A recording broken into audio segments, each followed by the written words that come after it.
Hello and welcome back to GPSC learning વિદ્યાર્થી મિત્રો આજે આપણે આ વિડિયો લેક્ચરમાં આઈસ મેજિક વીક 21 એટલે કે તારીખ 22/5/2022 થી 28/5/2022 ના કરંટ અફેર્સની પીડીએફ સમજૂતીનો ભાગ 2 જોઈશું. So without a further due let's start the video. આજ રોજના સર્વપ્રથમ ટોપિકની વાત કરવામાં આવે તો દિવસ મહિમામાં છે 22 મે. દર વર્ષે 22 મેના રોજ આંતરરાષ્ટ્રીય જૈવ વિવિધતા દિવસ, જેને આપણે ઇંગ્લિશમાં શું કહીશું, ઇન્ટરનેશનલ ડે ફોર બાયોલોજિકલ ડાયવર્સિટીની ઉજવણી કરીએ છીએ. હવે સંયુક્ત રાષ્ટ્ર દ્વારા 20 ડિસેમ્બર 2000ના રોજ આ દિવસની ઉજવણીની મંજૂરી આપવામાં આવી હતી. આ દિવસની ઉજવણીનો મુખ્ય ઉદ્દેશની વાત કરીએ તો 22 મે 1992ના રોજ પસાર કરવામાં આવેલા નેરોબી એક્ટનું પાલન કરવાનું તથા જૈવ વિવિધતા અંગે લોકોમાં જાગૃતિ લાવવાનો છે. પછી છે સંયુક્ત રાષ્ટ્ર દ્વારા આ અગાઉ વર્ષ 2010ને જૈવ વિવિધતા વર્ષ તરીકે જાહેર કરવામાં આવ્યું હતું. આ યાદ રાખજો, આ ઇમ્પોર્ટન્ટ વસ્તુ છે. વર્ષ 2022ની વાત કરવામાં આવે તો આ વર્ષની ઇન્ટરનેશનલ ડે ફોર બાયોલોજિકલ ડાયવર્સિટીની થીમ શું છે? તો થીમ છે building a shared future for all life. નોંધ અહીંયા આપેલી છે. સંયુક્ત રાષ્ટ્ર દ્વારા 22 મેને આંતરરાષ્ટ્રીય જૈવ વિવિધતા દિવસ તરીકે ઉજવવાની કરવામાં આવેલી જાહેરાત અગાઉ દર વર્ષે 29 ડિસેમ્બરના રોજ આંતરરાષ્ટ્રીય જૈવ વિવિધતા દિવસની ઉજવણી કરવામાં આવતી હતી. એટલે 22મી પહેલાં કઈ તારીખ હતી? તો કે 29 ડિસેમ્બર હતી. આ તમારે ધ્યાનમાં લેવાનું છે. હવે પછીનો આપણો ટોપિક છે જીએસટી કાયદા બનાવવા માટે રાજ્યોની સત્તા. તાજેતરમાં સુપ્રીમ કોર્ટે લોકશાહીના સારા માટે સહકારી સંઘવાદના મહત્વને સમર્થન આપતા તેના ચુકાદામાં જણાવ્યું હતું કે કેન્દ્ર અને રાજ્ય જીએસટી પર કાયદો ઘડવા માટે એક સમાન અને અનન્ય શક્તિઓ ધરાવે છે. બરાબર, આ કોનું કહેવું છે? તો કે ભારતની સુપ્રીમ કોર્ટનું કહેવું છે. વધુમાં અહીંયા એડ કરીએ કે જીએસટી કાઉન્સિલની ભલામણો છે એ તેમના માટે બંધન કરતા નથી. કોને? તો કે કેન્દ્ર અને રાજ્યો ઉપર. ઓલરાઈટ, જે જીએસટી કાઉન્સિલ છે તેની ભલામણો કેન્દ્ર અને રાજ્ય સરકાર શું કહેવાય કે તેને બાધ્ય નથી એ ભલામણો સ્વીકારવા માટે. પછી આ વસ્તુ તમારે યાદ રાખવાની છે કે સુપ્રીમ કોર્ટનો નિર્ણય ગુજરાત હાઈકોર્ટના નિર્ણયને સમર્થન આપતો છે. બરાબર છે. જેમાં કે કેન્દ્ર ભારતીય આયાતકારો પર દરિયાઈ માલ માટે integrated goods and service tax લાદી શકે નહીં. આ ચુકાદો કોનો હતો? તો કે ગુજરાત હાઈકોર્ટનો હતો. પછી અહીંયા વધુમાં સુપ્રીમ કોર્ટે જણાવ્યું છે કે માલની આયાતના કિસ્સામાં ચૂકવવામાં આવતા દરિયાઈ માલ પરનો જીએસટી ગેરબંધારણીય છે. આ બધા વચનો કોના છે? તો કે સુપ્રીમ કોર્ટના વચનો છે. આ બધું સુપ્રીમ કોર્ટે જીએસટી બાબતે ક્લિયરન્સ આપ્યું છે. હવે આપણે સુપ્રીમ કોર્ટના નિર્ણયની વાત કરીએ તો જીએસટી બાબતે તેમનો નિર્ણય આ મુજબ છે. જીએસટી કાયદો બનાવતી વખતે કેન્દ્ર અને રાજ્ય સ્વાયત્ત એટલે કે ઓટોનોમસ, સ્વતંત્ર એટલે કે ઇન્ડિપેન્ડન્સ અને સ્પર્ધાત્મક સંસ્થાઓ છે એટલે કોમ્પિટિટિવ ઇન્સ્ટિટ્યુશન છે. સંઘીય એકમોના એકીકૃત એટલે કે ઇન્ટિગ્રેટેડ અભિગમને એટલે કે આપણે જે ઇન્ટિગ્રેટ અપ્રોચ કહીએ છીએ તેને કારણે સહકારી સંઘવાદને કઠોર સંઘવાદ એટલે કે માર્બલ કેક જેવો ગણવામાં આવે છે. બરાબર, આ સંઘીય એકમોના એકીકૃત અભિગમની વાત કરી છે. પછી છે જીએસટી કાઉન્સિલની ભલામણો કેન્દ્ર અને રાજ્યોને સમાવેશ કરતા એક સહયોગી સંવાદનું ઉદાહરણ આપે છે. આ ભલામણો માત્ર પ્રેરક મૂલ્યની છે. યાદ રાખજો, આ જે ભલામણો છે જીએસટી કાઉન્સિલની એ કેવા મૂલ્યની છે? તો કે પ્રેરક મૂલ્યની છે. એટલે કે કેન્દ્ર અને રાજ્યો બંનેને જીએસટી પર કાયદો બનાવવા માટે સમાન સત્તા, આ બહુ ઇમ્પોર્ટન્ટ છે, સમાન સત્તા આપવામાં આવી છે. તેથી આ કાયદાઓને બંધન કરતા ગણવાથી રાજકોષીય સંઘવાદને અવરોધ આવશે. હવે એ વાત પર ભાર મૂકવામાં આવ્યો છે કે બંધારણના અનુચ્છેદ 246 જે રાજ્યોને જીએસટી સંબંધી કાયદો બનાવવાની સત્તા આપે છે એ સંઘ અને રાજ્યોને સમાન એકમો તરીકે વર્તે છે. એટલે કે સેન્ટ્રલ સ્ટેટ જે છે એ જીએસટી કાયદા બાબતે સમાન છે, ઇક્વલ છે. તે જીએસટી પર કાયદો બનાવવા માટે કેન્દ્ર અને રાજ્યોએ સાથે મળીને સત્તા આપે છે. બરાબર, તમે સાથે મળીને પણ કામ કરી શકો એ બાબતની વાત કરવામાં આવી છે.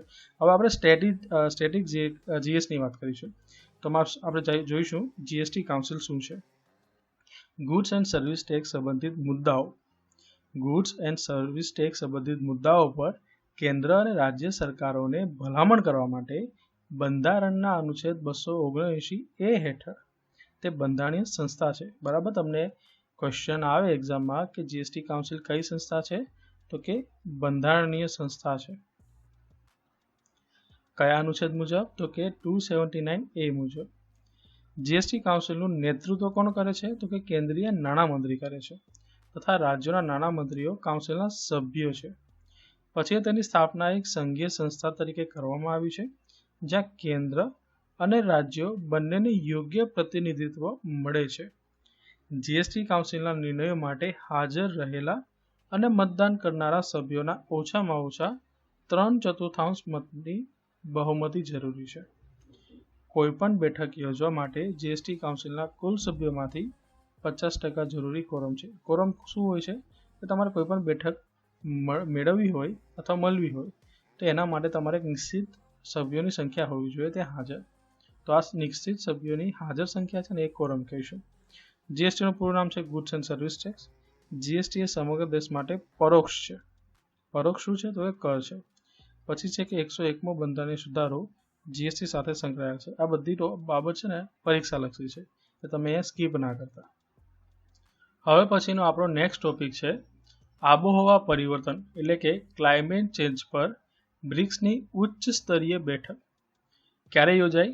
તો કે 13 મે 2022ના રોજ વર્ચ્યુઅલ રીતે આયોજિત કરવામાં આવી છે. આ આયોજિત બ્રિક્સની ઉચ્ચ સ્તરીય બેઠકમાં કેન્દ્રીય પર્યાવરણ, વન અને આબોહવા મંત્રી, શું નામ છે સાહેબનું? તો કે ભૂપેન્દ્રભાઈ યાદવ, જેની તસવીર તમે અહીંયા જોઈ શકો છો, તેમને ભાગ લીધો હતો. બરાબર. ક્યારે યોજાઈ? તો કે 13 મે 2022ના રોજ વર્ચ્યુઅલ રીતે આયોજિત થઈ હતી. અહીંયા ભૂપેન્દ્ર યાદવે આબોહવા પરિવર્તનને સંયુક્ત રીતે સંબોધિત કરતા નીચા કાર્બન અને અનુકૂલનશીલ પરિવર્તનને વેગ આપવા અને ટકાઉ પુનઃપ્રાપ્તિ અને વિકાસ હાંસલ કરવા માટેના અભિગમોની શોધ માટે ફોરમની પ્રાસંગિકતા પર પ્રકાશ પાડ્યો હતો. વધુમાં પીપલ્સ રિપબ્લિક ઓફ ચાઇનાની અધ્યક્ષતામાં આ બેઠક યોજાઈ હતી. આ પરીક્ષાલક્ષી બાબત છે, યાદ રાખજો. આમાં વિધાન તરીકે તમને એમસીક્યુમાં પૂછી શકે છે. અને બીજું આમાં આપ્યું છે કે જેમાં બ્રિક્સ દેશોના પર્યાવરણ મંત્રીઓ ભાગ લીધો હતો. ઓલરાઈટ. ચાઇનાએ આનું આયોજન કર્યું અને બ્રિક્સ દેશોના પર્યાવરણ મંત્રીઓ તેમાં ભાગ લીધા હતા. આવા પ્રકારનું એમસીક્યુ તમને વિધાનોમાં પૂછી શકે. પછી છે બેઠકની વિશેષતાની વાત કરીએ તો આ વસ્તુ ધ્યાનપૂર્વક સાંભળજો. ભારતે તેના સંબોધનમાં સાવચેતીપૂર્વક વપરાશ અને કચરા ઘટાડવા પર આધારિત ટકાઉ જીવનશૈલીને પ્રોત્સાહન આપવા સહિત મજબૂત પગલાં પ્રત્યે ભારતની પ્રતિબદ્ધતાને રેખાંકિત કરી હતી. આ બાબત એક થઈ. પછી તેમાં છે ભારત હાલમાં પુનઃપ્રાપ્ય ઉર્જા, ટકાઉ વસવાટ, વધારાના જંગલો અને વૃક્ષોના આવરણ દ્વારા કાર્બન સિંક સર્જન, ટકાઉ પરિવહનમાં સંક્રમણ એટલે કે ટ્રાન્ઝિશન, ઈ મોબિલિટી, આબોહવા પ્રતિબદ્ધતાને પૂર્ણ કરવા ખાનગી ક્ષેત્રને પ્રોત્સાહિત કરવા વગેરે ક્ષેત્રે ઘણા મહત્વપૂર્ણ પગલાં રહી રહ્યું છે. અહીંયા આપણે જે સંબોધન કર્યું પર્યાવરણ મંત્રીએ, તેમાં ભારત શું અત્યારે કરી રહ્યું છે ને તેમાં એમણે શું કહ્યું એક હાઇલાઇટ આપી. વધુમાં ભારતે ક્રમશઃ આર્થિક વૃદ્ધિને ગ્રીન હાઉસ ગેસ ઉત્સર્જનથી અલગ કરવાનું ચાલુ રાખ્યું છે. એટલે આપણે જે પણ અત્યારે આર્થિક વૃદ્ધિ કરી રહ્યા છે તેમાં મિનિમમ ગ્રીન હાઉસ ગેસનું ઉત્સર્જન થતું હોય તે ભારત અત્યારે હાલમાં ધ્યાન રાખી રહ્યું છે. પછી છે બ્રિક્સ દેશોએ ગ્લાસગોના નિર્ણયને અનુરૂપ ક્લાઇમેટ ફાઇનાન્સ વિતરણ તથા COP26 પ્રેસિડેન્સી દ્વારા જારી કરાયેલ ક્લાઇમેટ ફાઇનાન્સ ડિલિવરી પ્લાનની દિશામાં આગળ વધવાની આશા વ્યક્ત કરી હતી. પછી અહીં આપ્યું છે કે બ્રિક્સ પર્યાવરણ મંત્રીઓએ આબોહવા પરિવર્તન પર સહકારને મજબૂત કરવા અને સહકારના અવકાશને વિસ્તૃત અને ઊંડો બનાવવા માટે પ્રતિબદ્ધતા દર્શાવી છે. વધુમાં અહીં આપ્યું છે કે આ ઉપરાંત આ દેશો પર્યાવરણ અને આબોહવા પરિવર્તનના ક્ષેત્રોમાં નીતિ વિષયક આદાન પ્રદાન અને સહકાર ચાલુ રાખવા માટે સંમત થયા હતા. આ બાબત તમારે ધ્યાનમાં રાખવાની છે. હવે આપણે આવીશું સ્ટેટિક જીએસ ઉપર. શું છે? તો કે બ્રિક્સ. તો બ્રિક્સ એ વિશ્વના 5 મોટા વિકાસશીલ દેશોનો સમૂહ છે. વિકસિત નહીં. કયા? તો કે વિકાસશીલ દેશોનો એક સમૂહ છે. જેમાં કોણ કોણ છે? તો કે બ્રાઝિલ, રશિયા, ઇન્ડિયા, ચાઇના અને સાઉથ આફ્રિકા. જેમાંથી 4 એટલે કે બ્રિક દેશો બ્રાઝિલ, રશિયા, ભારત અને ચીન દ્વારા વર્ષ 2006માં આ સમૂહની સ્થાપના કરવામાં આવી અને 2010માં સાઉથ આફ્રિકા પાછળથી સામેલ થયું, એટલે બ્રિકનું શું થયું? તો કે બ્રિકનું થયું બ્રિક્સ. બ્રિક્સ દેશોમાં વિશ્વની આશરે 41% વસ્તીનો સમાવેશ થાય છે. આ ડેટા યાદ રાખજો, આ ડેટા બહુ જ પૂછાય છે. અને વિશ્વના કુલ જીડીપીના બ્રિક્સ દેશોનો ફાળો 23.2% છે. બરાબર, વસ્તીની વાત કરીએ તો 41% અને કુલ જીડીપીની વાત કરીએ વૈશ્વિક લેવલે તો 23.2% છે. વધુમાં બ્રિક્સ દેશોએ જુલાઈ 2014માં એનડીબી એટલે કે ન્યૂ ડેવલપમેન્ટ બેંક નામની એક બેંકની રચના કરવામાં આવી હતી, જેનું વડું મથક ક્યાં આવ્યું છે? તો કે ચીનના શાંઘાઈમાં આવેલું છે. નોંધ અહીંયા આપેલી છે. ભારતે સપ્ટેમ્બર 2021માં 13મી બ્રિક્સ સમિટની અધ્યક્ષતા કરી હતી. વર્ષ 2022 દરમિયાન 14મી બ્રિક્સ સમિટની અધ્યક્ષતા ચીન કરશે. આ ઉપરાંત બ્રિક્સ વિદેશ મંત્રીઓની બેઠક પણ તાજેતરમાં વિડીયો કોન્ફરન્સિંગ દ્વારા ચીન દ્વારા આયોજિત કરવામાં આવી હતી. હવે તમે નામ જુઓ, આ નામ શું છે? તો કે બ્રિક નામ છે. અને અહીંયા આપણે વાત કરી ગયા કે જેની જે સમિટ હોય છે, શિખર સંમેલન, તેની અધ્યક્ષતા દર વર્ષે બદલાતી હોય છે. તો આજે શિખર સંમેલનની જે અધ્યક્ષતા છે ને એ આ રીતે થાય. આ વર્ષે ધારો કે 2020 છે તો એ બ્રાઝિલે કરી, 2021માં રશિયા કરશે, પછી 22માં ઇન્ડિયા કરશે, પછી ચાઇના કરશે અને પછી પાછું સાઉથ આફ્રિકા, પાછું નીચે સીધું પછી અહીંયા આવી જવાનું. આ રીતના તેની અધ્યક્ષતા બદલાતી રહે છે. આ તમારે ધ્યાનમાં રાખવાનું છે. એટલે કે જે આ પેટર્ન જોઈએ, બરાબર, આ બધી પેટર્ન તે પ્રમાણે આપણે 13મી જે બ્રિક્સ સમિટ હતી તેની અધ્યક્ષતા ભારતે કરી. બરાબર, તો આ 2021 થયું અને 2022 કોણ કરી રહ્યું છે? 14મી બ્રિક્સ સમિટનું અધ્યક્ષતા તો કે ચીન કરી રહ્યું છે. બરાબર, આગળ વધીએ. આગળનો આપણો ટોપિક છે દિવસ મહિનામાં 23 મે. શું છે? વર્લ્ડ ટર્ટલ ડે, જેને આપણે ગુજરાતીમાં કહીશું વિશ્વ કાચવા દિવસ. પછીનો આપણો ટોપિક છે બાયોટેક સંશોધકો અને સ્ટાર્ટઅપ્સ માટે નેશનલ પોર્ટલ બાયોરેપ લોન્ચ કરવામાં આવ્યું છે.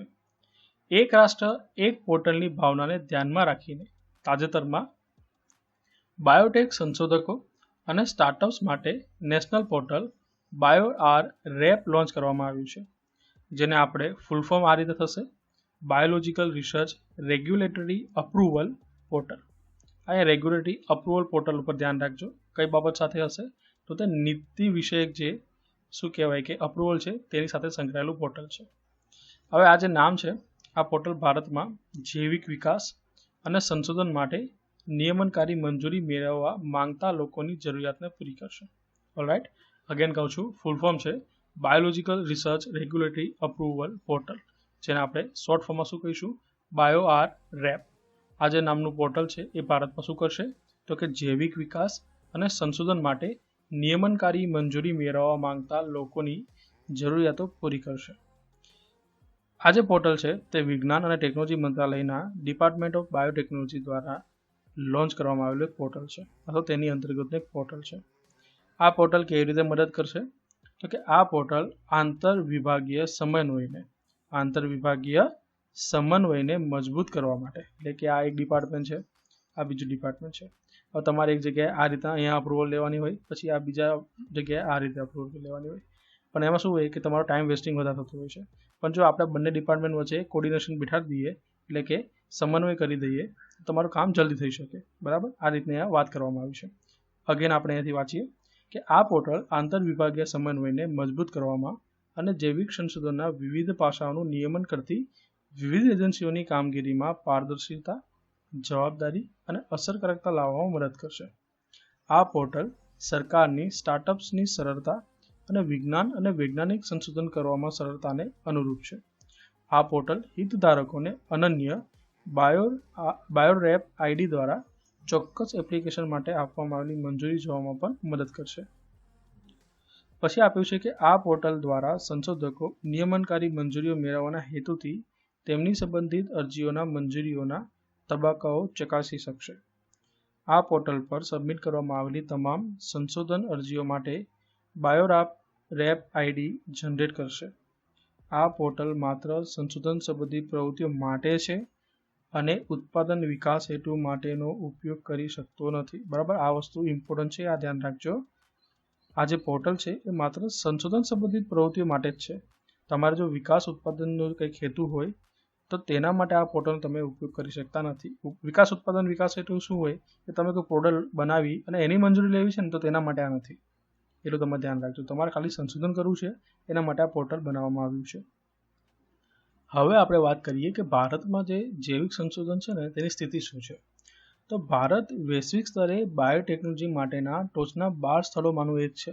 ઇમ્પોર્ટન્ટ ડેટા છે, યાદ રાખજો. બીજું આપ્યું છે કે એશિયા પેસિફિક ક્ષેત્રમાં ત્રીજું સૌથી મોટું બાયોટેકનોલોજી સ્થળ છે. ભારતીય ઉદ્યોગમાં હાલમાં 2700થી વધુ બાયોટેક સ્ટાર્ટઅપ અને 2500થી વધુ બાયોટેક કંપનીઓનો સમાવેશ થાય છે. આબોહવા પરિવર્તનની અસરને કારણે જૈવ ટેકનોલોજી ઉપરાંત જૈવ વિવિધતા સંબંધિત જૈવિક કાર્ય, વનસ્પતિ અને પ્રાણીસૃષ્ટિ, વન અને વન્યજીવ, જૈવ સર્વેક્ષણ અને જૈવિક સંસાધનોના જૈવ ઉપયોગના સંરક્ષણ અને સંરક્ષણની નવીનતમ પદ્ધતિઓમાં પણ ભારત વેગ પકડી રહ્યું છે. આ બધા ક્ષેત્રમાં જે ભારત છે, આપણો દેશ, તે આગળ આવી રહ્યું છે. વિવિધ જાહેર અને ખાનગી ક્ષેત્રોના અનુદાનને કારણે ભારતમાં વિવિધ જૈવિક ક્ષેત્રોમાં સંશોધન સતત વિસ્તરી રહ્યું છે.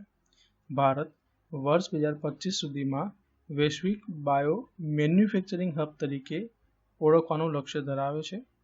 ત્યારબાદ વિશ્વના ટોપ 5 દેશોમાં સામેલ થશે. વૈશ્વિક બાયોટેકનોલોજી માર્કેટમાં ભારતીય બાયોટેકનોલોજી ઉદ્યોગનું યોગદાન 2025 સુધીમાં વધીને 19% થવાની ધારણા છે, જે 2017માં કેટલા ટકા હતું, તો કે 3% હતું. ક્યાં 3% અને ક્યાં 19%. પછી વાત કરીએ કે રાષ્ટ્રીય જીડીપીમાં બાયો ઇકોનોમીનું યોગદાન પણ વર્ષોથી સતત વધી રહ્યું છે.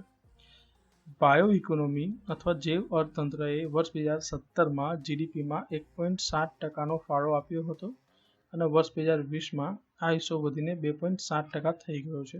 એટલે આ પણ ગ્રોથમાં છે. નોંધ અહીંયા આપેલી છે.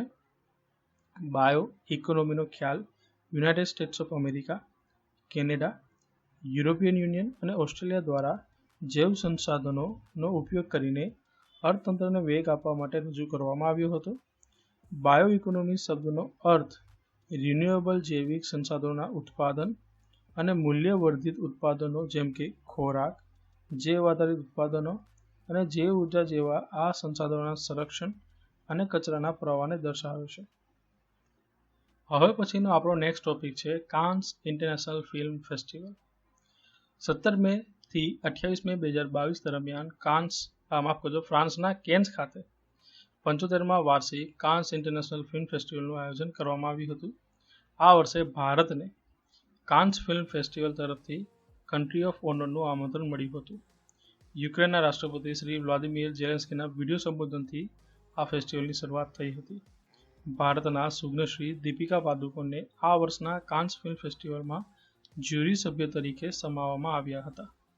દર વર્ષે કાન્સ ફિલ્મ ફેસ્ટિવલમાં ઘણા દેશોની અલગ અલગ ફિલ્મો બતાવવામાં આવે છે, જેમાં ભારતીય ફિલ્મો પણ સામેલ હતી. કાન્સ ફિલ્મ ફેસ્ટિવલ 2022માં ભારતની 6 ફિલ્મોની પસંદગી કરવામાં આવી છે, જે નીચે મુજબ છે. પ્રથમ છે rocketry the Nambi effect. R માધવનની ફિલ્મ છે. આ ફિલ્મ ઇસરોના ભૂતપૂર્વ વૈજ્ઞાનિક અને એન્જિનિયર શ્રી નામ્બી નારાયણના જીવન પર આધારિત છે. આ ફિલ્મમાં શ્રી આર માધવન મુખ્ય ભૂમિકામાં છે. આ ઉપરાંત નિર્દેશન અને નિર્માણ કાર્ય પણ તેમના દ્વારા જ કરવામાં આવ્યું છે. હવે વાત કરીશું બીજી મૂવી હતી ગોદાવરી. નિખિલ મહાજને આ ફિલ્મનું નિર્માણ કર્યું છે. મરાઠી ભાષાની આ ફિલ્મની આ વાર્તા એક પરિવાર ઉપર છે. પછી ત્રીજી ફિલ્મ છે આલ્ફા બીટા ગામા. ડાયરેક્ટર છે શંકર શ્રીકુમાર, જેમણે આ ફિલ્મનું નિર્માણ કર્યું છે. આલ્ફા બીટા ગામા એક હિન્દી ફિલ્મ છે. આ ફિલ્મમાં જય નામના શખ્સની વાર્તા છે. પછી છે બુમ્બા રાઇડ.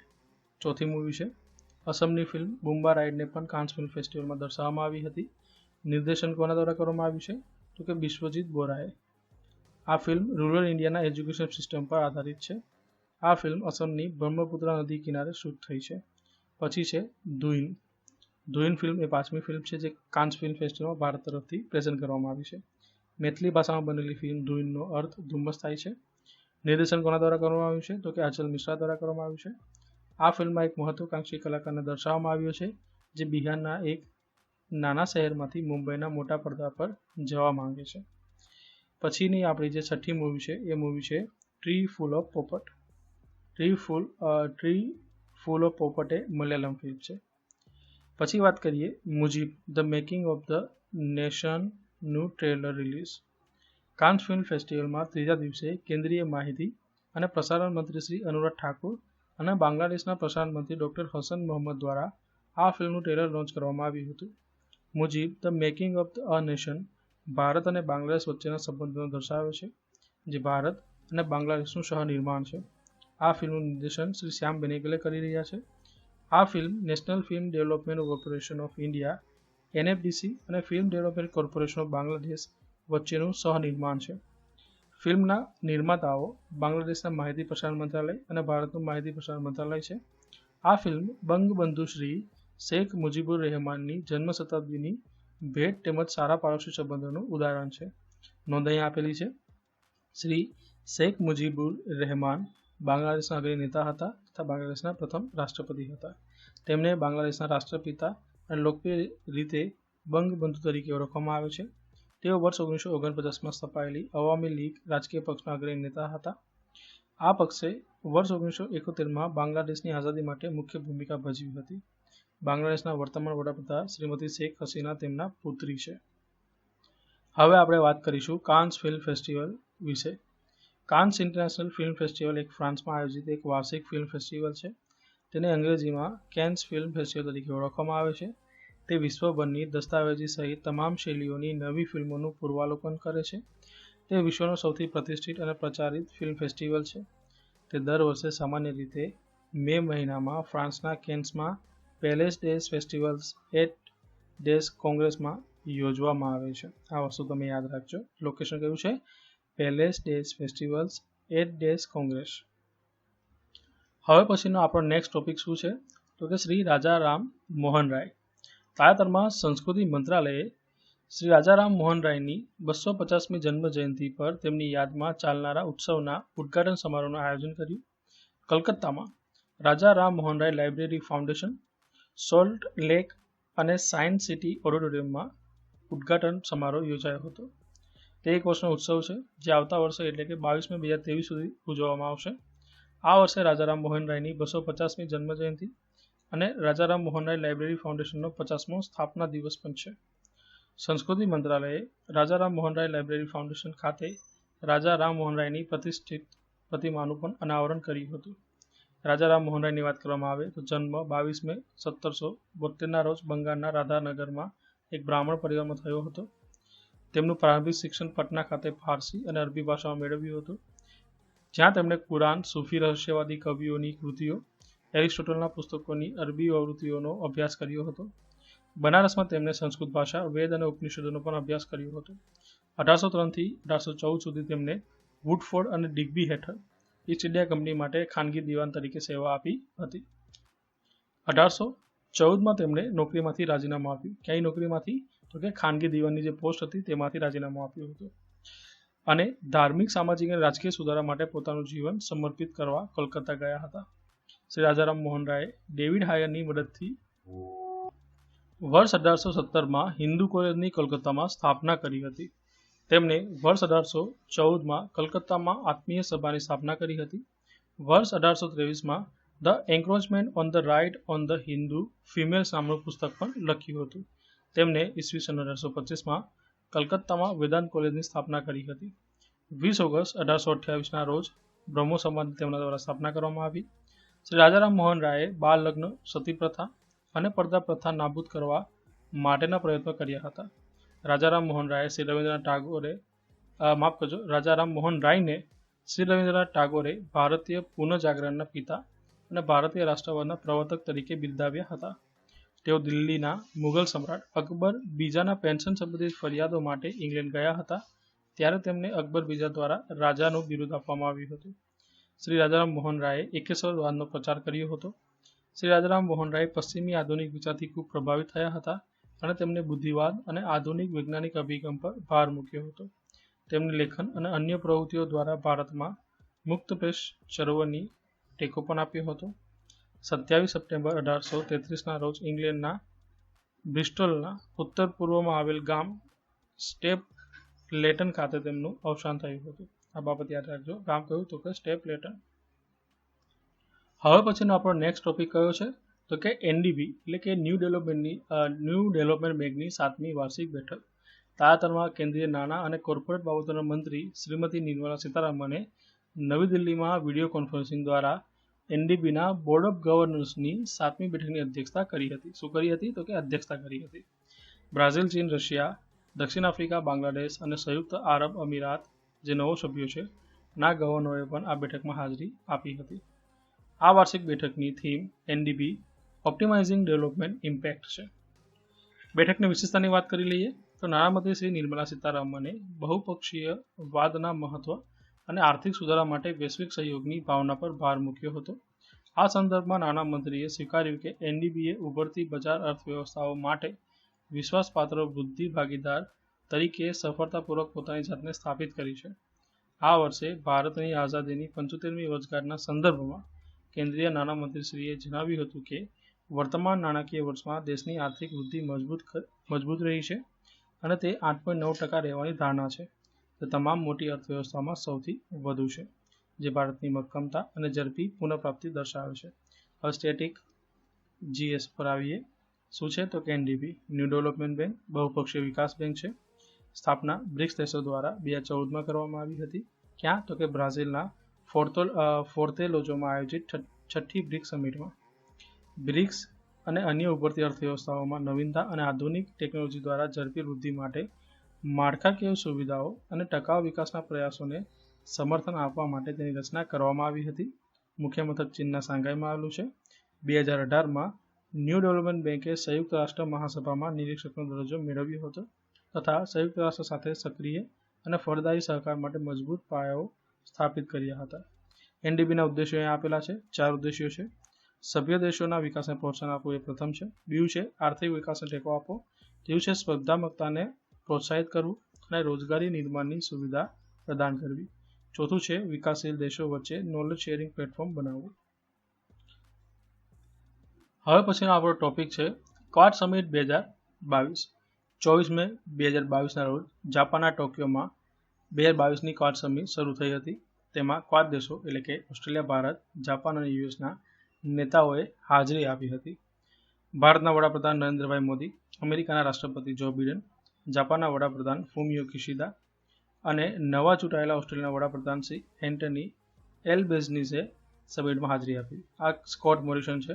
આની જગ્યાએ નવા આવી ગયા છે એન્ટની એલ્બેઝની. એ બાબત તમે ધ્યાનમાં રાખજો. હવે આ જે ક્વાડ સમિટ હતી 2022ની, આ બીજી વ્યક્તિગત ક્વાડ સમિટ હતી. વ્યક્તિગત કેમ? તો કે આ જે રાષ્ટ્રો મળ્યા છે તે વ્યક્તિગત રીતે મળ્યા છે, ના કે ઓનલાઈન મળ્યા છે. એટલે કે આ પ્રકારની તે બીજી સમિટ હતી. હવે આ સમિટને સંબોધતા વડાપ્રધાન શ્રી નરેન્દ્રભાઈ મોદીએ જણાવ્યું કે ક્વાડ ગ્રુપિંગ સારા માટેનું બળ છે, ગુડ ફોર્સ છે અને તેનો ઉદ્દેશ્ય ઇન્ડો પેસિફિક ક્ષેત્રને સમાવિષ્ટ કરવાનો છે. તેમણે ઇન્ડો પેસિફિક ક્ષેત્રમાં શાંતિ અને સ્થિરતા સુનિશ્ચિત કરવામાં ક્વાડની ભૂમિકાની પણ પ્રશંસા કરી હતી. આ સમિટમાં ક્વાડ ફેલોશિપ શરૂ કરવામાં આવી હતી. તે પ્રથમ પ્રકારનો શિષ્યવૃત્તિ કાર્યક્રમ છે. તેનો ઉદ્દેશ્ય ક્વાડના 4 સભ્યો વચ્ચે લોકોથી લોકોના સંબંધોને પ્રોત્સાહન આપવાનો છે. વસ્તુ યાદ રાખજો, ક્વાડ ફેલોશિપ કોની સાથે સંકળાયેલ છે? તો કે શિષ્યવૃત્તિ કાર્યક્રમ છે અને લોકોથી લોકોના સંબંધોને પ્રોત્સાહન આપવા ક્વાડના 4 સભ્ય દેશો દ્વારા બનાવવામાં આવ્યું છે. આ ફેલોશિપ જે છે, આ ફેલોશિપમાં યુએસએમાં અગ્રણી વિજ્ઞાન, ટેકનોલોજી, એન્જિનિયરિંગ અને ગણિત એટલે કે સ્ટેમ યુનિવર્સિટીઓમાં ઉચ્ચ અભ્યાસ અને ડોક્ટરલ ડિગ્રી મેળવવા માટે દરેક ક્વાડ દેશોના 25 વિદ્યાર્થીઓને સ્પોન્સર કરવામાં આવશે. હવે આપણે જઈએ સ્ટેટિક જીએસ તરફ.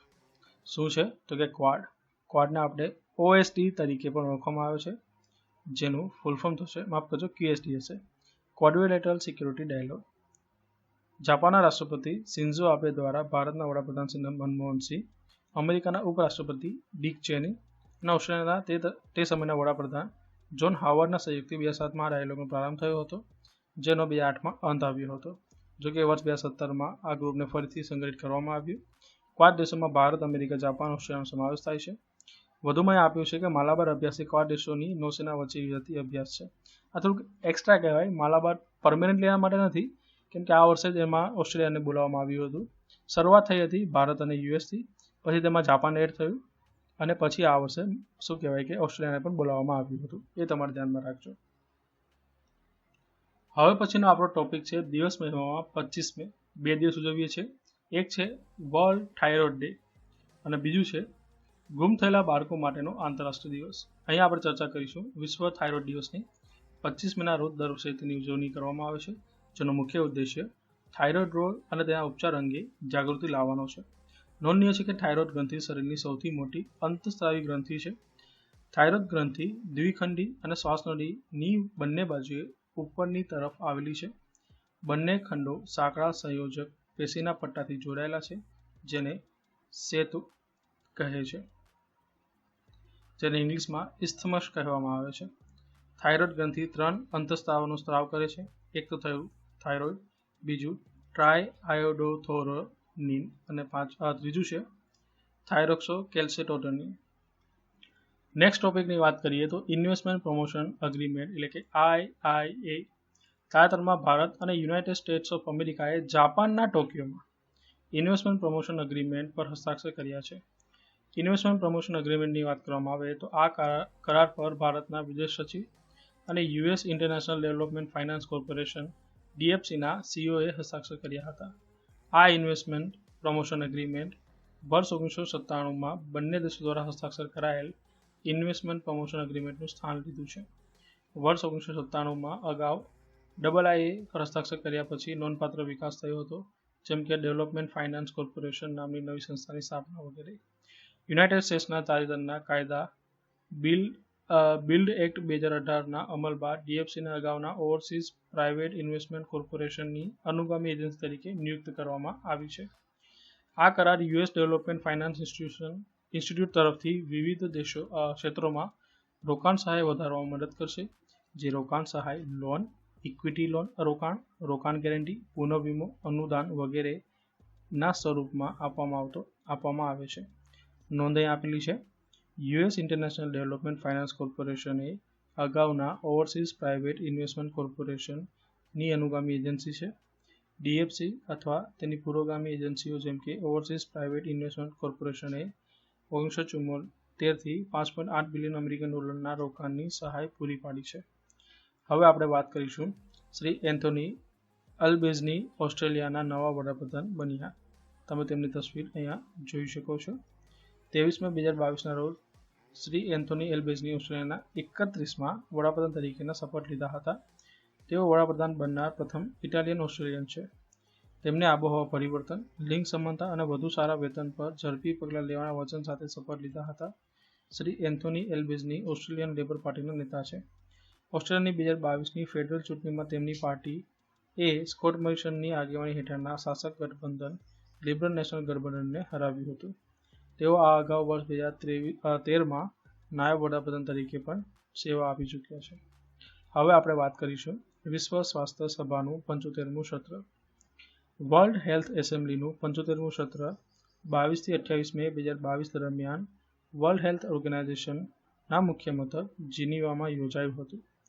કેન્દ્રીય આરોગ્ય અને પરિવાર કલ્યાણ મંત્રી શ્રી મનસુખભાઈ માંડવિયાએ વધુ સ્થિતિસ્થાપક વૈશ્વિક આરોગ્ય સુરક્ષાનું માળખું બનાવવા તરફ ભારતની પ્રતિબદ્ધતા પર ભાર મૂક્યો હતો. વિશ્વ સ્વાસ્થ્ય સભા 2022ની થીમ છે શાંતિ માટે સ્વાસ્થ્ય, સ્વાસ્થ્ય માટે શાંતિ. આ વસ્તુ તમે યાદ રાખજો, થીમ એની બહુ ઇમ્પોર્ટન્ટ બની જાય છે. પછી છે ભારતના માન્યતા પ્રાપ્ત સામાજિક સ્વાસ્થ્ય કાર્યકર્તાઓ એટલે કે આશાને 75મી વર્લ્ડ હેલ્થ એસેમ્બલીમાં ગ્લોબલ હેલ્થ લીડર એવોર્ડથી સન્માનિત કરવામાં આવ્યા હતા. આ પણ ઇમ્પોર્ટન્ટ બાબત છે. જેથી વૈશ્વિક સ્વાસ્થ્યમાં આગળ વધવા, નેતૃત્વ કરવા અને પ્રાદેશિક સ્વાસ્થ્ય સમસ્યાઓ પ્રત્યે પ્રતિબદ્ધતા માટે તેમના ઉત્કૃષ્ટ યોગદાનને માન્યતા આપી શકાય. આ માન્યતા શેના માટે આપવામાં આવી છે? તેમના કાર્ય માટે આપવામાં આવી છે. નોંધનીય છે કે વર્ષ 2020-21માં વર્ચ્યુઅલ રીતે આ સભાનું આયોજન કરવામાં આવ્યું હતું અને આ વર્ષે ફિઝિકલી તેમાં નેતાઓ હાજર રહ્યા હતા. 75મા અધિવેશનમાં કેન્દ્રીય મંત્રીઓના સંબોધનની વિશેષતાની વાત કરીએ. વધુ લવચીક વૈશ્વિક આરોગ્ય સુરક્ષા આર્કિટેક્ચર માટે રશિયો અને તબીબી કાયદા માટે પ્રક્રિયાને સુવ્યવસ્થિત કરવાની જરૂર છે. બૌદ્ધિક સંપદા પાસાઓ સહિત રશિયો અને દવાઓની સમાન એક્સેસની મંજૂરી હોવી જોઈએ. ખર્ચ અસરકારક સંશોધન, ટેકનોલોજી ટ્રાન્સફર અને પ્રાદેશિક ઉત્પાદન ક્ષમતા અગ્રતા યાદીમાં હોવી જોઈએ. WHO મુજબ ભારતમાં કોવિડ-19 મહામારીને કારણે 4.7 મિલિયન મૃત્યુ એટલે કે સત્તાવાર આંકડા કરતાં 10 ગણા નોંધાયા છે. આથી WHOના તાજેતરના અભ્યાસ પર ચિંતા વ્યક્ત કરવામાં આવી હતી જેમાં COVID-19 કરતા તમામ કારણોથી વધુ મૃત્યુદર નોંધાયો છે. વધુમાં ભારતે WHO અને રજિસ્ટ્રાર જનરલ ઓફ ઇન્ડિયા દ્વારા સિટીઝન રજિસ્ટ્રેશન સિસ્ટમ દ્વારા પ્રકાશિત કરેલા દેશ વિશિષ્ટ અધિકૃત ડેટાને ધ્યાનમાં લેવા વિનંતી કરી હતી. ડેટા અનુમાનના ગાણિતિક મોડેલના ઉપયોગ પર આધાર રાખવો જોઈએ નહીં. પરિણામે central council for health and family વેલફેરે આ સંદર્ભે WHOના અભિગમની નિંદા કરતો સર્વસંમતિથી ઠરાવ પસાર કર્યો હતો. વિશ્વ સ્વાસ્થ્ય સભા એટલે કે વર્લ્ડ હેલ્થ એસેમ્બલીની વાત કરીએ. શું છે તો કે વિશ્વ સ્વાસ્થ્ય સભા સભ્ય દેશોના પ્રતિનિધિઓની બનેલી છે. દરેક રાષ્ટ્રનું પ્રતિનિધિત્વ મહત્તમ 3 પ્રતિનિધિઓ દ્વારા કરવામાં આવે છે, જેમાંથી એકને મુખ્ય પ્રતિનિધિ તરીકે નિયુક્ત કરવામાં આવે છે. આ પ્રતિનિધિઓને આરોગ્ય ક્ષેત્રે તેમની ટેકનિકલ ક્ષમતાના આધારે યોગ્ય વ્યક્તિઓમાંથી પસંદ કરવામાં આવે છે, કારણ કે તેઓ સભ્ય રાષ્ટ્રના રાષ્ટ્રીય આરોગ્ય વહીવટનું પ્રાધાન્યપૂર્વક પ્રતિનિધિત્વ કરે છે. વર્લ્ડ હેલ્થ એસેમ્બલી નિયમિતપણે વાર્ષિક સત્રોમાં અને ક્યારેક વિશેષ સત્રોમાં પણ મળે છે. વિશ્વ સ્વાસ્થ્ય સભાના કાર્યો નીચે મુજબ છે. એમાંનું પ્રથમ આ મુજબ છે. વિશ્વ સ્વાસ્થ્ય સભા WHOની નીતિઓ નક્કી કરે છે. તે સંસ્થાની નાણાકીય નીતિઓ પર નજર રાખે છે અને બજેટની સમીક્ષા કરે છે અને મંજૂર કરે છે. દીવ છે તે WHO અને સંયુક્ત રાષ્ટ્ર વચ્ચેના કોઈપણ કરારો અંગે આર્થિક અને સામાજિક પરિષદને અહેવાલ આપે છે. આ 3 તેના મુખ્ય કાર્યો છે. પછી આપ્યું છે માન્યતા પ્રાપ્ત સામાજિક આરોગ્ય કાર્યકરો એટલે કે આશા. આશાનું ઇંગ્લિશમાં ફૂલ ફોર્મ આ રીતે થશે: અબાઉટ એક્રિડિટેડ સોશિયલ હેલ્થ એક્ટિવિસ્ટ. આ આશા એટલે કે અબાઉટ એક્રિડિટેડ સોશિયલ હેલ્થ એક્ટિવિસ્ટ એ રાષ્ટ્રીય ગ્રામીણ સ્વાસ્થ્ય મિશન NHRMના મુખ્ય ઘટકોમાંનું એક છે. તે 25 થી 45 વર્ષની વય જૂથમાં સામાજિક આરોગ્ય કાર્યકરો છે, જે મહિલાઓ અને બાળકો સહિત ગ્રામીણ વસ્તીના વંચિત વર્ગની આરોગ્ય સંબંધિત જરૂરિયાતોને પહોંચી વળવા સંપર્કના પ્રથમ બિંદુ તરીકે કાર્ય કરે છે. સામાન્ય રીતે 1000 વસ્તી દીઠ એક આશા કાર્યકર હોય છે. જો કે આદિવાસી, ડુંગરાળ અને રણ વિસ્તારમાં કામના ભારણના આધારે આ માપદંડને વસાહત દીઠ એક આશા સુધી ઘટાડી શકાય છે. લોકોને પોષણ, મૂળભૂત સ્વચ્છતા અને આરોગ્યપ્રદ પદ્ધતિઓ, સ્વસ્થ જીવન અને કામ કરવાની પરિસ્થિતિઓ વગેરે વિશે માહિતી આપીને આરોગ્ય નિર્ધારકો વિશે જાગૃતિ લાવે છે. જન્મની તૈયારી, સલામત પ્રસૂતિનું મહત્વ, સ્તનપાન, ગર્ભનિરોધક, રસી, બાળ સંભાળ અને પ્રજનન અંગે મહિલાઓ સાથે પરામર્શ કરે છે. હવે પછીનો આપણો ટોપિક છે આંતરરાજ્ય પરિષદ, ઇન્ટર સ્ટેટ કાઉન્સિલ. તાજેતરમાં આંતરરાજ્ય પરિષદનું પુનર્ગઠન કરવામાં આવ્યું છે, જેમાં વડાપ્રધાન અધ્યક્ષ તરીકે અને તમામ રાજ્યના મુખ્યમંત્રીઓ અને 6 કેન્દ્રીય મંત્રીઓ સભ્ય તરીકે છે. 10 કેન્દ્રીય મંત્રીઓ આંતરરાજ્ય પરિષદમાં કાયમી આમંત્રિત હશે. સરકારે આંતરરાજ્ય પરિષદની સ્થાયી સમિતિની પણ પુનઃરચના કરી છે, જેમાં કેન્દ્રીય ગૃહમંત્રી અધ્યક્ષ છે. ટૂંકમાં આંતરરાજ્ય પરિષદ છે તેના અધ્યક્ષ કોણ છે તો કે વડાપ્રધાન. જ્યારે આંતરરાજ્ય પરિષદની સ્થાયી સમિતિની જે પુનઃરચના કરવામાં આવી છે તેમાં કોણ હશે અધ્યક્ષ તો કે કેન્દ્રીય ગૃહમંત્રી હોય છે. હવે સભ્ય કોણ છે તો કે અધ્યક્ષ તરીકે વડાપ્રધાન છે, તમામ રાજ્યના મુખ્યમંત્રીઓ છે અને 6 કેન્દ્રીય મંત્રીઓ સભ્ય છે. જ્યારે આમંત્રિત કેટલા હશે કાયમી આમંત્રિત તો કે 10 કેન્દ્રીય મંત્રીઓ. આ બાબત તમારે ધ્યાનમાં રાખવાની. વધુમાં આપ્યું છે કે આંધ્રપ્રદેશ, આસામ, બિહાર, ગુજરાત, મહારાષ્ટ્ર, ઓડિશા, પંજાબ અને ઉત્તર પ્રદેશના મુખ્યમંત્રીઓ પણ આંતરરાજ્ય પરિષદની સ્થાયી સમિતિના સભ્યો છે. એટલે કે આ જે સ્થાયી સમિતિ છે જેની અધ્યક્ષતા કેન્દ્રીય ગૃહમંત્રી કરવાના છે, તેમાં કોણ કોણ સભ્યો હશે તો કે આંધ્રપ્રદેશ, આસામ, બિહાર, ગુજરાત, મહારાષ્ટ્ર, ઓડિશા, પંજાબ અને ઉત્તર પ્રદેશના મુખ્યમંત્રીઓ. હવે આપણે વાત કરીશું આંતરરાજ્ય પરિષદ વિશે. કેન્દ્રના રાજ્યો વચ્ચે હાલની વ્યવસ્થાઓની કામગીરીની સમીક્ષા કરવા માટે કેન્દ્ર સરકારે ન્યાયમૂર્તિ RS સરકારિયાની અધ્યક્ષતામાં 1988માં એક કમિશનની રચના કરવામાં આવી હતી.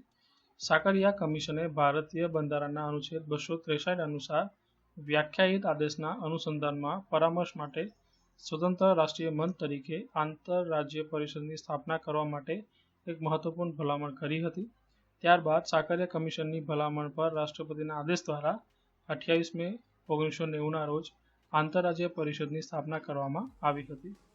આંતરરાજ્ય પરિષદની ફરજોની વાત કરીએ તો આંતરરાજ્ય પરિષદને રાજ્યો વચ્ચે ઉદ્ભવતા વિવાદોની પૂછપરછ કરવા અને સલાહ આપવા, કેટલાક અથવા તમામ રાજ્યો અથવા કેન્દ્ર અને એક અથવા વધુ રાજ્યોની સામાન્ય હિતની બાબતોની પૂછપરછ અને ચર્ચા કરવા માટે સત્તા આપવામાં આવી છે. પછી છે કેન્દ્ર રાજ્યો તથા કેન્દ્રશાસિત પ્રદેશોના હિતના વિષયો પર વિચાર વિમર્શ કરવો અને સરકારની નીતિઓને કેન્દ્ર અને રાજ્યોમાં સારી રીતે ક્રિયાન્વિત કરવાની ભલામણ કરવી. નોંધ અહીં આપેલી છે. પરિષદ વર્ષમાં ઓછામાં ઓછી 3 વખત મળી શકે છે. પરિષદની એક સ્થાયી સમિતિ પણ હોય છે. આ સ્થાયી સમિતિની વાત કરી તેના અધ્યક્ષોને બનાવવામાં આવે છે તો કે કેન્દ્રીય ગૃહમંત્રીને બનાવવામાં આવે છે.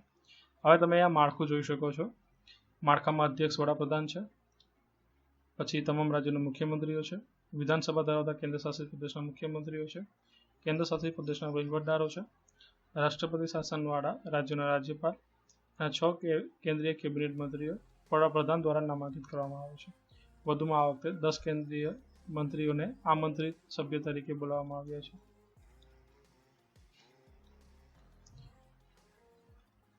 વધુમાં આંતરરાજ્ય જે પરિષદ છે તેના કાર્યો અહીં આપેલા છે. દેશમાં સહકારી સંઘવાદને પ્રોત્સાહન આપવા અને ટેકો આપવા અને નિયમિત બેઠકો યોજીને કાઉન્સિલ અને ઝોનલ કાઉન્સિલને સક્રિય કરવા માટે મજબૂત સંસ્થાકીય માળખું બનાવવું એ તેનું મુખ્ય કાર્ય છે. વધુમાં પ્રાદેશિક પરિષદો અને આંતરરાજ્ય પરિષદ દ્વારા કેન્દ્ર, રાજ્ય અને આંતરરાજ્ય સંબંધોના તમામ બાકી અને ઉભરતા મુદ્દાઓની વિચારણાની સુવિધા આપે છે. તેમના દ્વારા રજૂ કરાયેલી ભલામણના અમલીકરણ પર દેખરેખ રાખવા માટે સિસ્ટમ વિકસાવી આ તેના મુખ્ય કાર્યોમાંનો એક છે. આંતરરાજ્ય પરિષદની સ્થાયી સમિતિની વાત કરવામાં આવે તો પરિષદની વિચારણા માટે સતત પરામર્શ અને બાબતોની પ્રક્રિયા માટે વર્ષ 1996માં તેની સ્થાપના કરવામાં આવી હતી. સ્થાયી સમિતિમાં નીચેના સભ્યોનો સમાવેશ થાય છે. એક હોય છે અધ્યક્ષ, કેન્દ્રીય ગૃહમંત્રી, 5 કેન્દ્રીય મંત્રીઓ અને આંતરરાજ્ય પરિષદ સચિવાલયને મદદ કરવા 9 મુખ્યમંત્રીઓની કાઉન્સિલ. આ સચિવાલયની સ્થાપના વર્ષ 1991માં કરવામાં આવી હતી અને તેનું નેતૃત્વ ભારત સરકારના સચિવ દ્વારા કરવામાં આવે છે. વર્ષ 2011થી ઝોનલ કાઉન્સિલના સચિવાલય તરીકે પણ તે કાર્યરત છે. હવે પછીનો ટોપિક છે કે વિનય કુમાર સક્સેના, કે જેની ફોટો તમે જોઈ શકો છો, તેમને દિલ્હીના નવા ઉપરાજ્યપાલ બનાવવામાં આવ્યા છે. રામનાથ કોવિંદે તેમને નિયુક્ત કર્યા છે અને તેઓ શ્રી અનિલ બેજલનું સ્થાન લેશે. ઉપરાજ્યપાલ તરીકે નિયુક્ત થતા પહેલા તેમણે ખાદી અને ગ્રામોદ્યોગ કમિશનના અધ્યક્ષ તરીકે સેવા આપી છે. આ અગાઉ તેમણે અનેક સમિતિના સભ્ય તરીકે પણ સેવા આપી છે. 5 માર્ચ 2021ના રોજ તેમને કેન્દ્ર સરકાર દ્વારા દેશની 75મી સ્વતંત્રતાની વર્ષગાંઠની ઉજવણી માટે રચાયેલી રાષ્ટ્રીય સમિતિના સભ્યોમાંના એક તરીકે નિયુક્ત કરવામાં આવ્યા હતા. તદુપરાંત નવેમ્બર 2020માં કેન્દ્ર સરકારે તેમને ઉચ્ચ સત્તાવાળા પદ્મ પુરસ્કાર પસંદગી સમિતિના સભ્યો તરીકે પણ નામાંકિત કર્યા હતા. હવે પછીનો નેક્સ્ટ ટોપિક છે કે સુપ્રીમ કોર્ટે એક વ્યવસાય તરીકે સેક્સ વર્કને માન્યતા આપી છે. તાજેતરમાં એક સીમાચિહ્ન આદેશમાં સુપ્રીમ કોર્ટે સેક્સ વર્કને વ્યવસાય તરીકે માન્યતા આપી છે અને જણાવ્યું હતું કે તેનો વ્યવસાય કાયદા હેઠળ સમાન અને સન્માન સુરક્ષા માટે હકદાર છે. સુપ્રીમ કોર્ટે બંધારણ અનુચ્છેદ 142 હેઠળ તેમની વિશેષ સત્તાનો ઉપયોગ કર્યો હતો. અનુચ્છેદ 142 સુપ્રીમ કોર્ટને વિવેકાધીન સત્તા આપે છે. તે જણાવે છે કે સુપ્રીમ કોર્ટ તેના અધિકાર ક્ષેત્રોનો ઉપયોગ કરીને આવું હુકમનામું પસાર કરી શકે અથવા એવો આદેશ કરી શકે કે તે પહેલાં પેન્ડિંગ કોઈપણ બાબતમાં સંપૂર્ણ ન્યાય કરવા માટે જરૂરી હોય. નેશનલ હ્યુમન રાઇટ્સ કમિશને વર્ષ 2020માં સેક્સ વર્કર્સને અનૌપચારિક વર્કર તરીકે માન્યતા આપી હતી. સુપ્રીમ કોર્ટના ચુકાદાની મુખ્ય વિશેષતાની વાત કરીએ તો તેમાં છે પ્રથમ, ફોજદારી કાયદો. સેક્સ વર્કર્સને કાયદા હેઠળ સમાન રક્ષણ મેળવવા માટે હકદાર છે અને ફોજદારી કાયદો ઉંમર અને સંમતિના આધારે તમામ કેસોમાં સમાન રૂપે લાગુ થવો જોઈએ. જ્યારે તે સ્પષ્ટ છે કે સેક્સ વર્કર પુખ્ત છે અને સંમતિથી ભાગ લઈ રહી છે, ત્યારે પોલીસે દખલગીરી અથવા કોઈપણ ગુનાહિત પગલાં લેવાથી દૂર રહેવું જોઈએ. અનુચ્છેદ 21 જાહેર કરે છે કે કાયદા દ્વારા સ્થાપિત પ્રક્રિયા સિવાય કોઈપણ વ્યક્તિને તેના જીવન અથવા વ્યક્તિગત સ્વતંત્રતાથી વંચિત રાખવામાં આવશે નહીં. આ અધિકાર નાગરિકો અને બિન નાગરિકો બંને માટે ઉપલબ્ધ છે. સુપ્રીમ કોર્ટે જણાવ્યું છે કે જ્યારે પણ પોલીસ વેશ્યાલય પર દરોડો પાડે છે ત્યારે સેક્સ વર્કરોની ધરપકડ અથવા સજા કે હેરાન કે પીડિત ન કરવું જોઈએ, કારણ કે સ્વૈચ્છિક સેક્સ વર્ક ગેરકાયદેસર નથી, જ્યારે વેશ્યાલય ચલાવવું ગેરકાયદેસર છે. પછી આપેલું છે બીજુઓમાં તબીબી સંભાળ. જાતીય હુમલાનો ભોગ બનેલા સેક્સ વર્કરોને તત્કાલીન કાનૂની અને તબીબી સંભાળ પર સમાવિષ્ટ દરેક સુવિધા પૂરી પાડવી જોઈએ. સુપ્રીમ કોર્ટે પોલીસને તે સેક્સ વર્કર સાથે ભેદભાવ ન કરવા માટે પણ સૂચના આપી છે. તેવું છે સેક્સ વર્કરના બાળકના અધિકારો. સેક્સ વર્કરના બાળકોને માત્ર વ્યવસાયના આધારે તેમની માતાથી અલગ ન થવું જોઈએ. સેક્સ વર્કર અને તેમના બાળકોને ગૌરવ અને માનવીય શિષ્ટાચારનું મૂળભૂત રક્ષણ પૂરું પાડવું જોઈએ. વધુમાં જો કોઈ સગીર વેશ્યાગૃહમાં અથવા સેક્સ વર્કર્સ સાથે રહેતો હોવાનું જાણવા મળે તો એવું ન માનવું જોઈએ કે બાળકની હેરફેર કરવામાં આવી છે. જો સેક્સ વર્કર બાળક પોતાનો હોવાનો દાવો કરે અને તે દાવાની સત્યતા નક્કી કરવા માટે પરીક્ષણો કરી શકાય છે, અને જો તે સાચું હોય તો સગીરને બળજબરીથી અલગ ન કરવો જોઈએ. પછી આપ્યું છે ચોથુંમાં મીડિયાની ભૂમિકા. મીડિયાએ ખૂબ કાળજી લેવી જોઈએ કે સેક્સ વર્કરોની ઓળખ, પીડિત હોય કે આરોપી, ધરપકડ, દરોડો અને બચાવ કામગીરી દરમિયાન જાહેર ન થાય અને તેમની ઓળખ છતી કરતી કોઈપણ તસવીરો પ્રકાશિત કે પ્રસારિત ન કરે. આગળનો નેક્સ્ટ ટોપિક છે પરમ પોરુલ સુપર કોમ્પ્યુટર.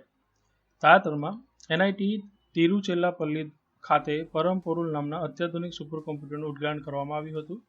આ સુપર કોમ્પ્યુટિંગ સુવિધા નેશનલ સુપર કોમ્પ્યુટિંગ મિશનના બીજા તબક્કા હેઠળ સ્થાપિત કરવામાં આવી છે. આ સુપર કોમ્પ્યુટર બનાવવા માટે ઉપયોગમાં લેવાતો મોટા ઘટકો ભારતમાં જ એસેમ્બલ અને ઉત્પાદિત કરવામાં આવ્યા છે. તેમાં સોફ્ટવેર સ્ટેકનો પણ સમાવેશ થાય છે, જે સરકારની મેક ઇન ઇન્ડિયા પહેલને અનુરૂપ centre for development in advanced computing CDAC દ્વારા સ્વદેશી રીતે વિકસાવવામાં આવ્યા છે. એનઆઈટી તિરુચિરાપલ્લી, કે જે તમિલનાડુમાં આવેલું છે, તેમાં કૃષિ, આરોગ્ય, નાણાકીય સેવાઓ અને હવામાન જેવા વિવિધ ક્ષેત્રોમાં સંશોધન કરી રહી છે. પરમ પોરુલની વિશેષતાની વાત કરવામાં આવે તો ઉચ્ચ પાવર ઉપયોગ અસરકારકતા હાંસલ કરવા માટે system direct connected liquid cooling technology પર આધારિત છે, જે ઓપરેટિંગ ખર્ચ ઘટાડવામાં મદદ કરે છે. આ સિસ્ટમ નીચેના મિશ્રણથી સજ્જ છે: જીપીયુ નોડ્સ, સીપીયુ નોડ્સ, ઉચ્ચ થ્રુપુટ સ્ટોરેજ, ઉચ્ચ મેમરી નોડ્સ. વિવિધ એન્જિનિયરિંગ અને સાયન્ટિફિક એપ્લિકેશનની કોમ્પ્યુટિંગ જરૂરિયાતોને પહોંચી વળવા આ તમામ સિસ્ટમમાં સજ્જ છે. પરમ પોરુલ સિસ્ટમ ઇન્સ્ટોલ કરવાના ફાયદાની વાત કરવામાં આવે તો આ સુવિધા NSM ફૂલ ફોર્મ શું થશે તો કે નેશનલ સુપર કોમ્પ્યુટિંગ મિશન તેના હેઠળ સ્થાપિત કરવામાં આવી છે, અને તે વિવિધ ક્ષેત્રોમાં સંશોધનને મજબૂત બનાવશે. આ સુપર કોમ્પ્યુટેશનલ સુવિધા સંશોધકોને એન્જિનિયરિંગ અને વિજ્ઞાનના વિવિધ ક્ષેત્રોમાં વિશાળ શ્રેણીની સમસ્યાઓ ઉકેલવામાં પણ મદદ કરશે. આ સુવિધા ભારતીય ઉદ્યોગો અને શૈક્ષણિક ક્ષેત્રોમાંથી ઘણી એપ્લિકેશનો સ્થાપિત કરવામાં આવી છે, જેમ કે બાયો ઇન્ફોર્મેટિક્સ, કોમ્પ્યુટેશનલ કેમિસ્ટ્રી, હવામાન અને આબોહવા, કોમ્પ્યુટેશનલ પ્રવાહી ગતિશીલતા, મોલેક્યુલર ડાયનેમિક્સ અને સામગ્રી વિજ્ઞાન. નેશનલ સુપર કોમ્પ્યુટિંગ મિશનની વિશે વાત કરવામાં આવે તો 2015માં શરૂ કરવામાં આવ્યું હતું, જે દેશની સંશોધન ક્ષમતાઓને સુધારવા અને તેમની સુપર કોમ્પ્યુટિંગ ગ્રીડ સાથે જોડી શકાય. નેશનલ નોલેજ નેટવર્ક આ ક્ષેત્રમાં કરોડરજ્જુ તરીકે કામ કરી રહ્યું છે. આ મિશન હેઠળ 64 પેટાફ્લોપ્સની સંચિત શક્તિ સાથે 24 સુવિધાઓનું નિર્માણ અને અમલીકરણની યોજના છે. તે સરકારના ડિજિટલ ઇન્ડિયા અને મેક ઇન ઇન્ડિયા પહેલના વિઝનને સમર્થન આપે છે. વધુ આપ્યું છે કે આ mission department of science and technology એટલે કે DST અને ઇલેક્ટ્રોનિક્સ અને ઇન્ફોર્મેશન ટેકનોલોજી મંત્રાલય દ્વારા સંયુક્ત રીતે ચલાવવામાં આવી રહ્યું છે. Centre for development of advance computing એટલે કે સીડેક પુણે અને IISc બેંગ્લોર દ્વારા તેનો અમલ કરવામાં આવી રહ્યો છે. આ મિશનનું આયોજન 3 તબક્કામાં કરવામાં આવ્યું છે. આ મિશનનો તબક્કો 1 અને તબક્કા 2 હેઠળ IIT, સીડેક, NIT, JNC, ASR અને IISER ખાતે 22 પેટાફ્લોપ્સની કોમ્પ્યુટર પાવર સાથે 15 સિસ્ટમો બનાવવામાં આવી છે. બીજું છે કે જાપાનનું ફુગાકુ વિશ્વનું સૌથી ઝડપી સુપર કોમ્પ્યુટર છે. હવે આ બાબત તો શું કહેવાય કે હાલના વિડીયો પૂરતી તો સામાન્ય રાખીએ, પરંતુ આનું સ્થાન હમણાં જ યુએસએના એક કોમ્પ્યુટર લીધું છે, જેનું નામ મને યાદ નથી આવતું, એનું સ્થાન લગભગ લઈ લીધું છે. બરાબર, અત્યારે હાલની પરિસ્થિતિએ જાપાનનું ફુગાકુ વિશ્વનું સૌથી ઝડપી કોમ્પ્યુટર નથી, એ તમે યાદ રાખજો. નેક્સ્ટ ટોપિક છે આપણો કે હરિયાણાની દીકરી કેપ્ટન અભિલાષા બરાકને કોમ્બેટ એવિએટર તરીકે આર્મીમાં સામેલ કરવામાં આવ્યા છે. આ સાથે આ પદ પર પહોંચનાર તેઓ પ્રથમ મહિલા અધિકારી છે. કેપ્ટન અભિલાષા બરાકે સફળતાપૂર્વક તાલીમ પૂર્ણ કરી છે. ત્યાર પછી તેમને કોમ્બેટ એવિએટર તરીકે આર્મી એવિએશન કોર્પ્સમાં સામેલ કરવામાં આવ્યા છે. તેમને 2072 આર્મી એવિએશન સ્ક્વોડ્રનની બીજી ફ્લાઇટ માટે નિયુક્ત કરવામાં આવ્યો છે, જે ધ્રુવ એડવાન્સ લાઇટ હેલિકોપ્ટરનું સંચાલન કરે છે. કેપ્ટન અભિલાષા બરાક નિવૃત્ત કર્નલ SOM સિંહની પુત્રી છે. માફ કરજો, SM આવશે. નોંધ આપી છે આર્મી એવિએશન કોર્પ્સની સ્થાપના 1 નવેમ્બર 1986ના રોજ કરવામાં આવી હતી. તે ભારતીય સેનાનો એક ઘટક છે. આર્મી એવિએશન કોર્પ્સ ઓપરેશન દરમિયાન અથવા ઉચ્ચ ઊંચાઈવાળા વિસ્તારોમાંથી સ્વાસ્થ્ય કટોકટી દરમિયાન ઘાયલ સૈનિકોને બહાર કાઢવાની પ્રાથમિક કામગીરી કરે છે. નેક્સ્ટ ટોપિક છે આપણે દિવસ મહિમામાં 27 મે શું છે તો કે શ્રી જવાહરલાલ નહેરુ પુણ્યતિથિ દિવસ. પછીનો ટોપિક છે બોંગો સાગર ભારત બાંગ્લાદેશ દ્વિપક્ષીય નૌસેના અભ્યાસ. ભારત અને બાંગ્લાદેશ વચ્ચે બોંગો સાગર નૌસેના અભ્યાસની ત્રીજી આવૃત્તિ 24 મે 2022ના રોજ બાંગ્લાદેશના પોર્ટ મોગલા ખાતે શરૂ થઈ હતી. નૌસેના અભ્યાસનો 15 તબક્કો 24 થી 25 મે 2022 દરમિયાન હાથ ધરવામાં આવ્યો હતો. આ પછી 26 થી 27 મે 2022 દરમિયાન ઉત્તર બંગાળની ખાડીમાં સમુદ્રી તબક્કાનું આયોજન કરવામાં આવ્યું હતું. આ અભ્યાસનો ઉદ્દેશ્ય બંને નૌકાદળો વચ્ચે વિવિધ દરિયાઈ મિશન અને કવાયતના સંચાલન દ્વારા ઉચ્ચ સ્તરની ક્રિયા પ્રતિક્રિયા સાથે સંયુક્ત ઓપરેશનલ કૌશલ્ય વિકસાવવાનો છે. આ અભ્યાસ દરમિયાન બંને દેશોની નૌકાદળોએ વિવિધ ઓપરેશનલ પ્રક્રિયાઓ પર ચર્ચા કરી હતી. આ ઉપરાંત સમુદ્રમાં કવાયત હાથ ધરવા માટેની વ્યૂહાત્મક સ્તરની યોજના અંગે પણ ચર્ચા કરવામાં આવી હતી.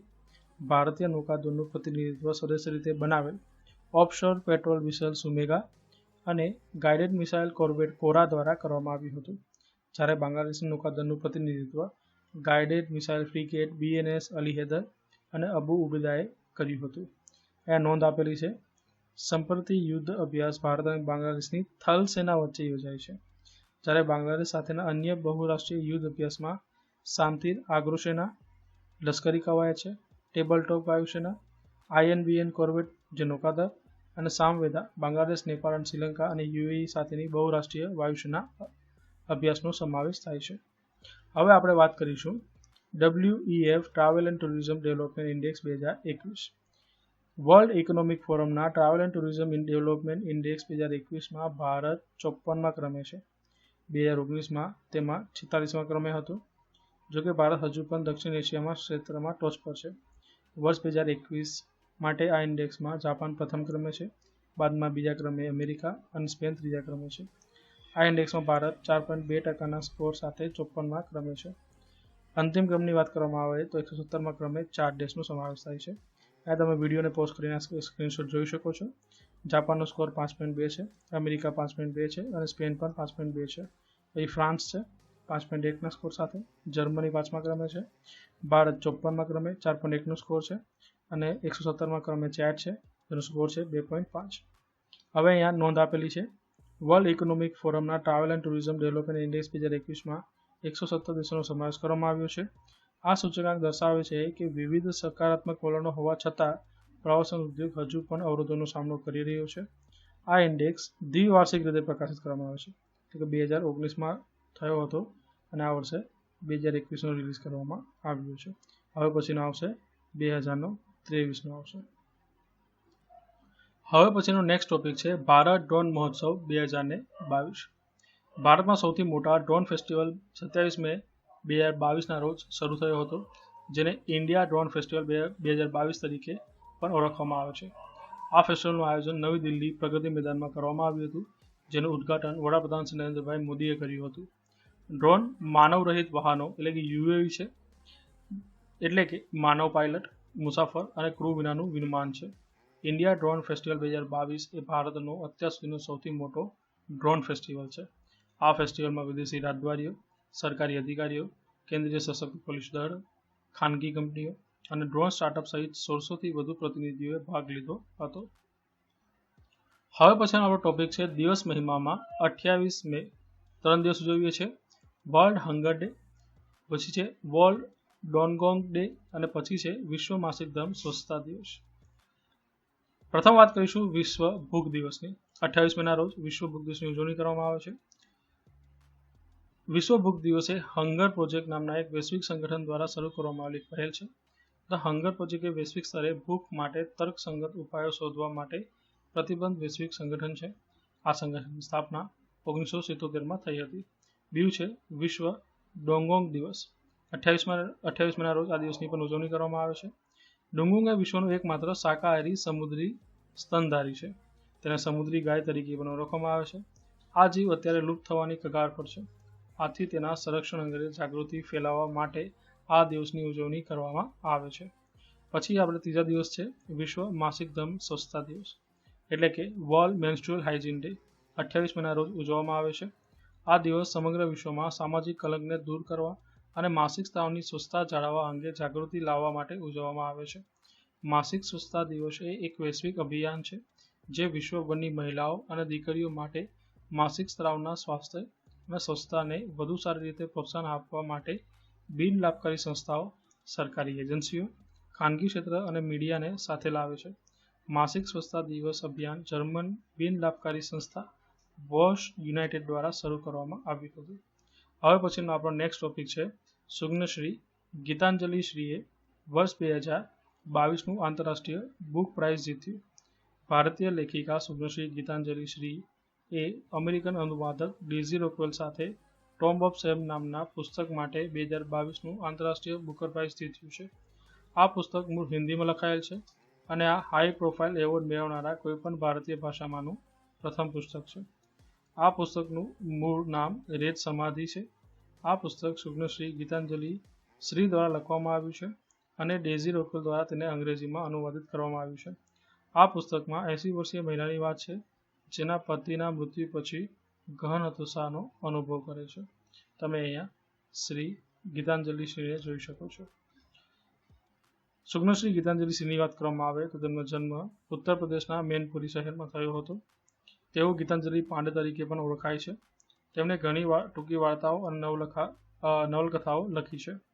આંતરરાષ્ટ્રીય બુકર પ્રાઇઝની વાત કરવામાં આવે તો આંતરરાષ્ટ્રીય બુકર પુરસ્કાર અથવા તો ઇન્ટરનેશનલ બુકર પ્રાઇઝ દર વખતે અંગ્રેજીમાં અનુવાદિત અને યુકે અથવા આયર્લેન્ડમાં પ્રકાશિત થયેલા પુસ્તકને આપવામાં આવે છે. ઇન્ટરનેશનલ બુકર પ્રાઇઝની શરૂઆત 2005માં મેન બુકર ઇન્ટરનેશનલ પ્રાઇઝ તરીકે થઈ હતી. તેનો મુખ્ય ઉદ્દેશ્ય વિશ્વભરમાં આંતરરાષ્ટ્રીય સાહિત્યના વધુ પ્રકાશન અને વાંચનને પ્રોત્સાહિત કરવાનો અને અનુવાદકોના કાર્યને પ્રોત્સાહન આપવાનો છે. ઇન્ટરનેશનલ બુકર પ્રાઇઝ વર્ષ 2019માં સુધી મેન બુકર ઇન્ટરનેશનલ પ્રાઇઝ તરીકે જાણીતો હતો. આ પુરસ્કાર અંતર્ગત £50,000 લેખક અને અનુવાદક વચ્ચે વહેંચવામાં આવે છે. મેન બુકર પ્રાઇઝ અને આંતરરાષ્ટ્રીય બુકર પ્રાઇઝ વચ્ચે શું ભેદ છે? તો વાસ્તવમાં બ્રિટનમાં દર વર્ષે 2 પુરસ્કાર એનાયત કરવામાં આવે છે. એક છે મેન બુકર પ્રાઇઝ અને બીજું છે ઇન્ટરનેશનલ બુકર પ્રાઇઝ, જેમાંથી અંગ્રેજી ભાષામાં લખાયેલી અને અંગ્રેજી ભાષામાં ભાષાંતર થયેલી શ્રેષ્ઠ મૂળકથાને મેન બુકર પ્રાઇઝથી સન્માનિત કરવામાં આવે છે, જે મેન ગ્રુપ દ્વારા એનાયત થતો બ્રિટનનો ઉચ્ચ પ્રતિષ્ઠાનો સાહિત્યિક એવોર્ડ છે. જ્યારે અન્ય ભાષામાં લખાયેલી અને અંગ્રેજીમાં ભાષાંતર થયેલી નવલકથાને ઇન્ટરનેશનલ બુકર પ્રાઇઝ એટલે કે મેન બુકર ઇન્ટરનેશનલ પ્રાઇઝથી સન્માનિત કરવામાં આવે છે. સો વિદ્યાર્થી મિત્રો, વીક 21ના આપણે PDF સમજૂતીનો ભાગ 2 પૂર્ણ કરીએ. વિડીયો પસંદ કરે તો મેક્સિમમ શેર કરજો. મળી આવતા લેક્ચરમાં. ત્યાં સુધી કીપ લર્નિંગ અને ગોડ બ્લેસ યુ ઓલ.